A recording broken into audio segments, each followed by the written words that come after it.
ভোটের জন্য সারিবদ্ধ অপেক্ষা। একে একে ভিতরে প্রবেশ করছেন ভোটাররা। বৃদ্ধাঙ্গুলিতে অমোচনীয় কালি লাগিয়ে বুঝে নিচ্ছেন ব্যালট পেপার, প্রয়োগ করছেন নিজের ভোটাধিকার। আর সহকারী প্রিজাইডিং ও পোলিং অফিসার নিশ্চিত করছেন ভোট কক্ষের সার্বিক প্রক্রিয়া।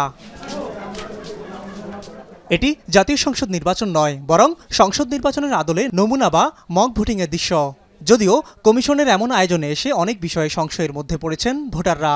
অবগত মোটামুটি আর কি, পুরোটা না, মানে এটা হচ্ছে জুলাই সনদ যদি হ্যাঁ ভোট যুক্ত হয় তাহলে জুলাই সনদ তো বাস্তবায়ন হবে, আর না ভোট হলে আগের সবকিছু আগের মতোই চলবে আর কি, বিষয়টা এরকম আর কি। আমার দিক থেকে আমি জানছি, কিন্তু আমি বলবো যেটা আমি এখানে এসে ঘাটতি দেখেছি সেটা হচ্ছে অনেকেই সেটা জানছে না।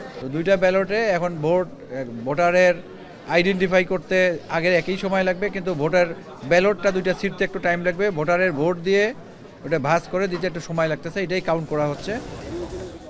শনিবার সকালে রাজধানীর শেরেবাংলা নগর বালিকা উচ্চ বিদ্যালয়ে ত্রয়োদশ জাতীয় সংসদ নির্বাচন ও গণভোটকে সামনে রেখে ইসির মক ভোটিং পরিদর্শন করেন প্রধান নির্বাচন কমিশনার।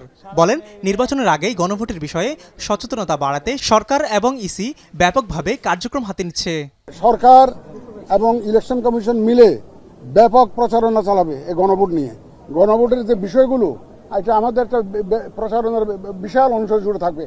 প্রচারণাটা যখন শুরু হবে তখন আপনি বুঝতে পারবেন যে মানুষ জানলো কি জানলো না। মাত্র অধ্যাদেশটা হলো গত মঙ্গলবার দিন, অধ্যাদেশটা হলো, আইনটা হলো। সাংবাদিকদের প্রশ্নের জবাবে সিইসি জানান, ডিসেম্বরের দ্বিতীয় সপ্তাহে হতে যাচ্ছে নির্বাচন ও গণভোটের তফসিল।